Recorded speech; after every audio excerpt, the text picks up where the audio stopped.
Hey guys, Akil Stokes here, and welcome back to another episode of the Trading Coach Podcast. Before I forget, if you haven't done so already, make sure you head over to our website, www.tier1trading.com, and make sure you check out some of the awesome free content that we have to offer. I'm talking about the Trade to Measure workshop, the Ascension webinar. It's all absolutely free. Just head over to www.tier1trading.com and check it out.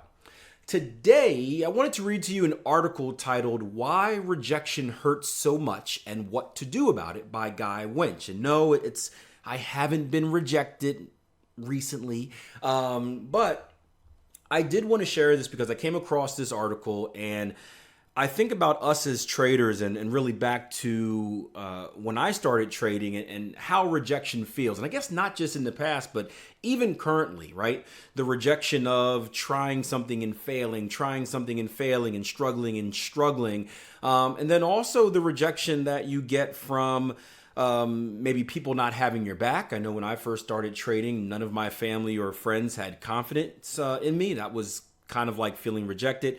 And even to a more natural state of what every trader goes through in a losing trade. And in a sense, that is a rejection. It's someone telling us, or the market telling us, no, you're wrong. So I thought it was a pretty cool article, or I hope it's a pretty cool article, that we can really make some connections between just the normal kind of relationship type of rejections and trading. And I'm going to start off by reading it to you, and I'll give my little editorial comments in between. But it starts off by saying rejections are the most common emotional wound we sustain in our daily life. Our risk of rejection used to be limited by the size of our immediate social circle or dating pools. Today, thanks to electronic communication, social media platforms, and dating apps, each of us is connected to thousands of people, any of whom might ignore our posts, chats, text, or dating profiles and leave us feeling rejected as a result. In addition to these kinds of minor rejections, we are still vulnerable to serious and more devastating rejections as well. When our spouses leave us, when we get fired from our jobs, snubbed by our friends, or ostracized by our families and communities for our lifestyle choices, the pain we feel can be absolutely paralyzing. Whether the rejection we experience is large or small, one thing remains constant: it always hurts, and it usually hurts more than we expect it to. The question is why? Why are we so bothered by a good friend failing to like the family holiday picture we posted on Facebook? Why does it ruin our mood? Why would something so seemingly insignificant make us feel angry at our friend, moody, and bad about ourselves? The greatest damage rejection causes is usually self-inflicted. Just when our self-esteem is hurting most, we go and damage it even further. The answer is, a little quote they put in the middle of there, the answer is, our brains are wired to respond that way. When scientists place people in functional MRI machines and ask them to recall a recent rejection, they discovered something amazing. The same area of our brain becomes activated when we experience rejected as when we experience physical pain.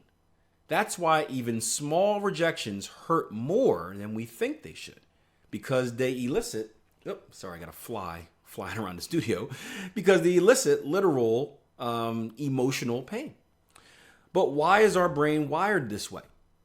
Evolutionary psychologists, believe it all started when we were hunter-gatherers who lived in tribes. Since we could not survive alone, being ostracized from our tribe was basically a death sentence. As a result, we developed an early warning mechanism to alert us when we were at danger of being kicked off the island by our tribe mates. And that was rejection. People who experienced rejection as more painful were more likely to change their behavior, remain in the tribe, and pass along their genes. Now, this is interesting. I'm currently reading a book right now called The Culture Code, where it talks about establishing a great culture. And a few years ago, I read a book called Tribes. And this tribe mentality is it's a real thing. There are pros and cons of it. but it is a real thing. It's human nature to want to be a part of something. Think about peer pressure when you're a kid, right? All of your friends are doing something and you're kind of like, guys, we really shouldn't do this, but you don't want to be that one person that's not doing it, do you? No, you don't want to be outside the tribe. So sometimes you give in to peer pressure in order to fit in. Now, of course, with everything, there's a limit, right? Like, for example, if, my friends are all like, hey, let's go out and commit a murder, that's a fine line in the sand. But for someone that isn't very mentally disciplined, that isn't mentally tough, it's very hard to do the opposite of what everyone else is doing. Now, what's interesting about this is on this podcast and with our trading clients, we talk a lot about success, and we talk a lot about success being really the minority, or the successful mindset being the minority. You guys have probably heard me mention something before about a comfort zone, right? Where imagine a big circle, right? Inside that circle is the comfort zone, where it's, you're comfortable. It's not an easy life, but a life without risk, a life without danger. You're kind of just getting by, right? And I would say about 90% of people operate within that comfort zone. Now, outside of that comfort zone, that's a dark, dark, dark, scary place. There is risk, there is fear, there is the chance of failure, right? And that's what people usually think of, the negatives, the negatives, the negatives. But what also lies outside that comfort zone is freedom. It's your dreams, it's your perfect life, it's the ability to have complete control and do whatever you want whenever you want. Things that a lot of us talk about wanting to do, but we won't actually do it.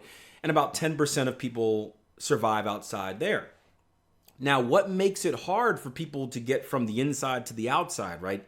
To get out of the comfort zone to the uncomfortable place is really the negative peer pressure. I mean, think about it like this, right? I mentioned earlier when I first started trading, I had zero support.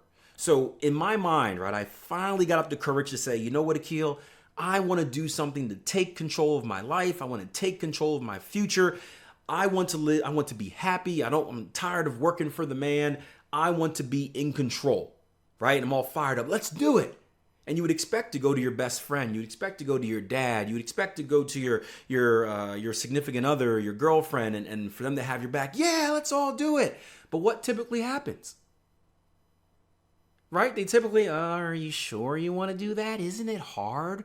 What if you fail? They immediately kind of insert all these negative thoughts into your head. And what happens is that the majority of people are like, yeah, well, you know what? Yeah, you're right? Because 10 people over here are saying it's a bad idea. It's just me saying that it's a good idea. I should probably kind of do the norm, what the 10 people are doing. And you settle back into that comfort zone, even though you want to get out. And what is necessary, and this is what I've learned over the years, just from personal experience, but just from studying the subject, what is necessary is the same type of tribe mentality outside the comfort zone, and that's tough to get. So imagine yourself like this. Imagine we're floating in space. It's going to get a little bit weird, but stick with me. Imagine we're floating in space, right? And you have this big space station, right? This is your comfort zone. Everyone's on the space station. They say, never venture out the space station. I'm pretty sure there's a movie that kind of follows this along as well. And then you say, you know what? No, I'm getting out of there. I'm not giving in to the negative peer pressure. I'm getting out. There's so much to be seen out there in space. My dreams, my desires, they're all out there. I'm going for it. And you escape, right?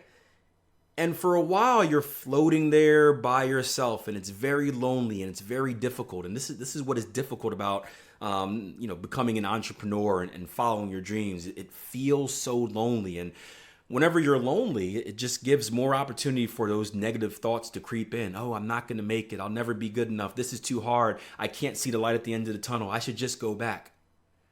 What you need is you need to, instead of just venture off by yourself, is you need to find another tribe.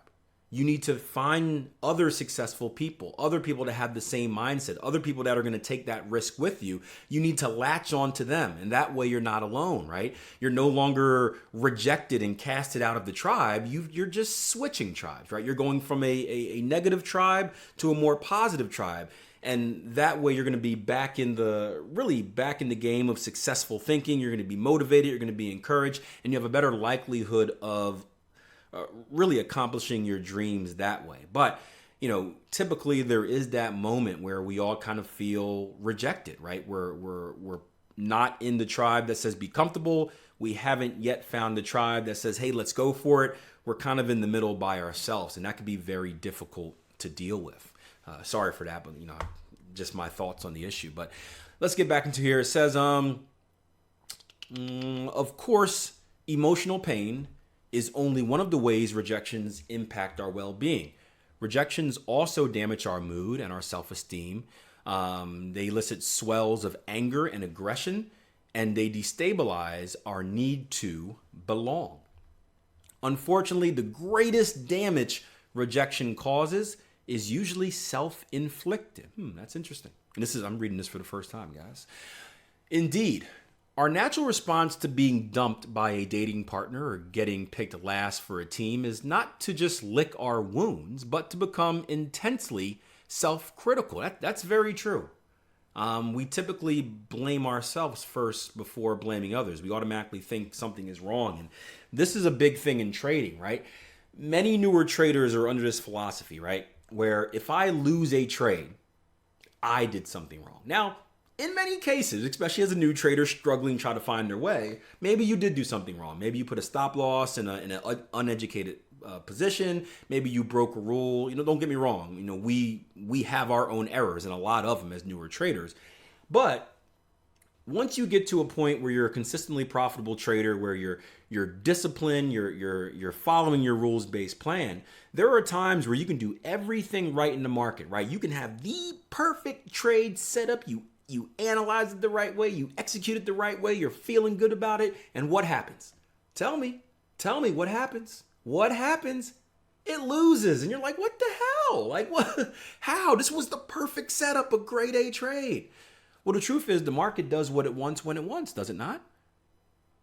Right? Has the market ever put in a funky mood, right? Maybe a Trump tweet comes out and the market does something crazy? Yeah. And the difference between a successful trader and a struggling trader is a successful trader still stings, it still hurts, but they're kind of like, well, that sucked. Let's wipe it off, wipe the slate clean, look for the next opportunity. We don't really blame ourselves. We understand, hey, it's part of being a trader. We're gonna deal with losses. It is the cost of doing business, right? It's no different than a McDonald's, factoring in hamburger patties being spilled on the ground. You know what? We lost it, but it happened. It's an error, right? Struggling traders immediately put blame on themselves. I did something wrong. And because they can't figure out what they did wrong, because they didn't do anything wrong, they start losing confidence. And when they start losing confidence, they start hesitating on the next trade or overthinking it. And that just opens those cracks for the many other psychological mistakes that come in. And a lot of it comes from self-doubt, right? Self-inflicted wounds. And I'm telling you, you have to be so mentally tough to be a trader. It is you have to be so confident. Now you can't be arrogant. You gotta really make sure you don't cross that line. You can't be arrogant and think you can outsmart the market, but you have to be stubborn. You have to be confident because there's always going to be someone or someone's doing the opposite, right? Whenever you have a long opportunity, especially if you're maybe on social media or a trading forum, which you should stay away from, there's always going to be someone like, "Are you sure you want to get long?" And if you're confident, you're like, "Yes, my rule said I want to get long. Let's do it." If you're unconfident, then you're like, well, am I sure? Right? I told you guys the story of one of my first experiences on a trading forum. I hung around and stalked for a while, taking it in. And then finally, I developed the guts to actually type something in. And it was a trade setup. And I don't remember what it was, but I was like, hey, guys, ready to get long euro dollar. Enter. Oh, it's on there. First time, and I'm waiting for the likes and good job, Akil. That's an awesome call. Hey, me too, right? And the first thing that comes back is this guy, like Pipzilla, right? Big Pimpin'. One of the guys that had all the likes and who I swore was a credible trader because he had so many followers. He comes on, he's like, well, actually, I'm thinking about getting short. And immediately, what I start to do is doubt myself. Oh crap! Like this is the master trader, and he's getting short. Man. So what happens when the trade comes? I don't take it, right? Because Master Trader didn't agree with me. Ended up being a winning trade if I would have been in it. I'm sitting there just shrug shoulders like, what did I just do? But I was very hard on myself again, and that's one of the first things we do when we don't feel like we fit in. So it says we call ourselves names. We talk about our shortcomings, and we feel disgusted with ourselves. In other words, just when our self-esteem is hurting the most, we go and damage it even further. Doing so is emotionally unhealthy and psychologically self-destructive, yet every single one of us has done it at one time or another. The good news is there are better and healthier ways to respond to rejection, things we can do to curb those unhealthy responses, soothe our emotional pain, and rebuild our self-esteem. Here are just some of them. Water break.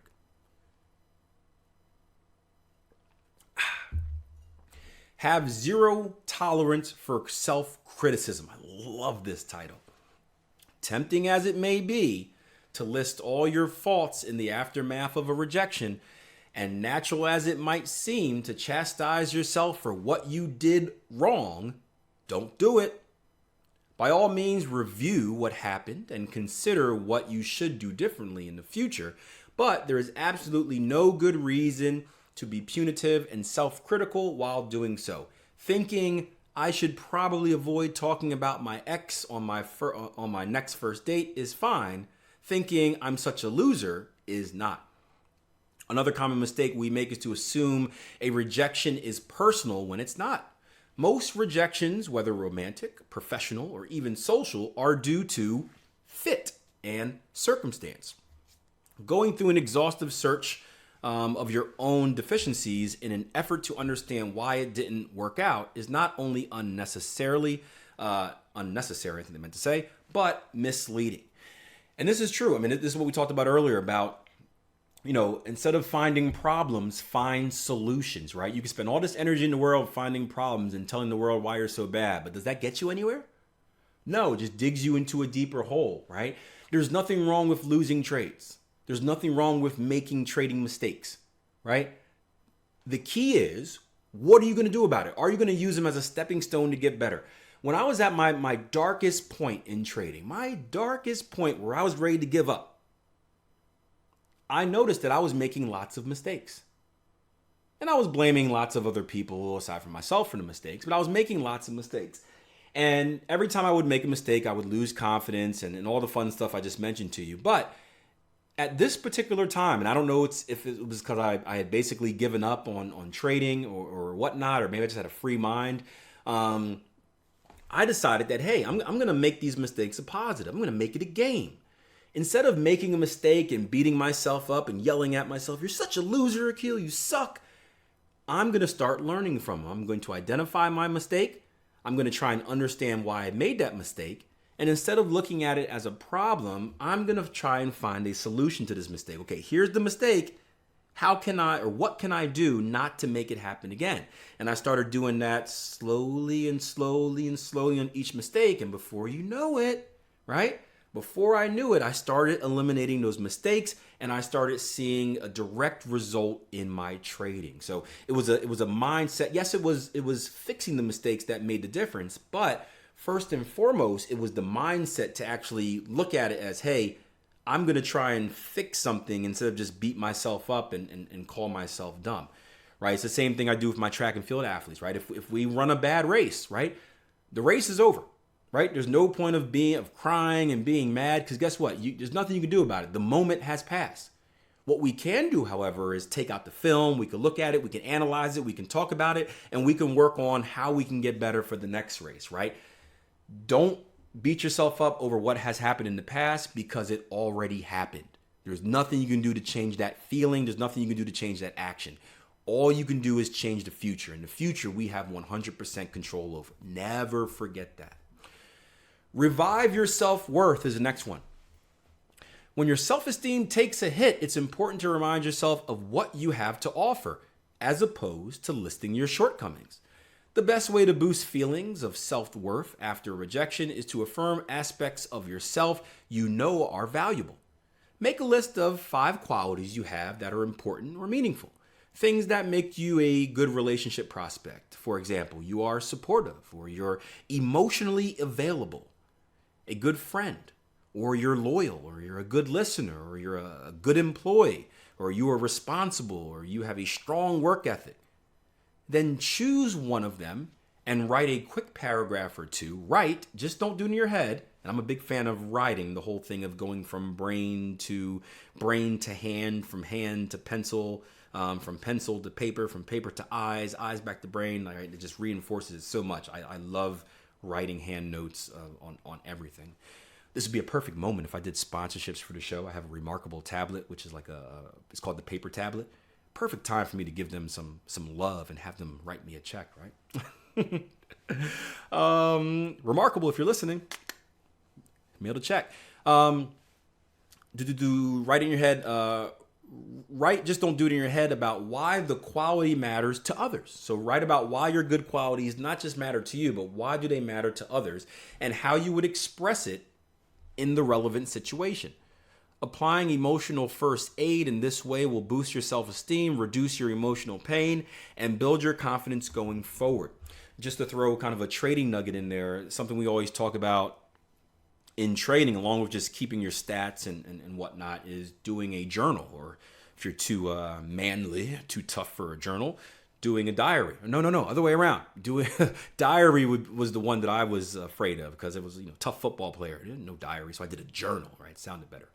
But yeah, writing down how you feel during trades. Right, how you felt before a trade, how you felt while a trade was going on. Were you nervous? Were you scared? And how do you feel after a trade? Did you feel rejected? Did you feel bad? Did you feel happy? Writing that stuff down helps. It helps for you to understand yourself, and it kind of helps you identify what those emotional triggers may be. And you may even find situations where you can understand if you're feeling a certain way, you shouldn't be involved in the market, because bad news is going to come next. The last one, boost feelings of social connection. As social animals, we need to feel wanted and valued by the various social groups with which we are affiliated. Rejection destabilizes our need to belong, leaving us feeling unsettled and socially untethered. This is what we talked about earlier with going from one space station to the other, out there just by yourself, floating, lonely. Therefore, I'm picturing, what's the movie? Not The Martian. The movie with, I can't even think of her name. The Blind Side. Blind Side, Speed. Come on, someone give me a comment. What's her name? I know you're not listening live, but shout it out. Where she's floating in space the whole time, and that was the whole movie. Anyway, I can't remember it, but I'm sure one of you guys will remind me. The need to belong, leaving us unsettled and socially untethered. Therefore, we need to remind ourselves that we're appreciated and loved, so we can feel more connected and grounded.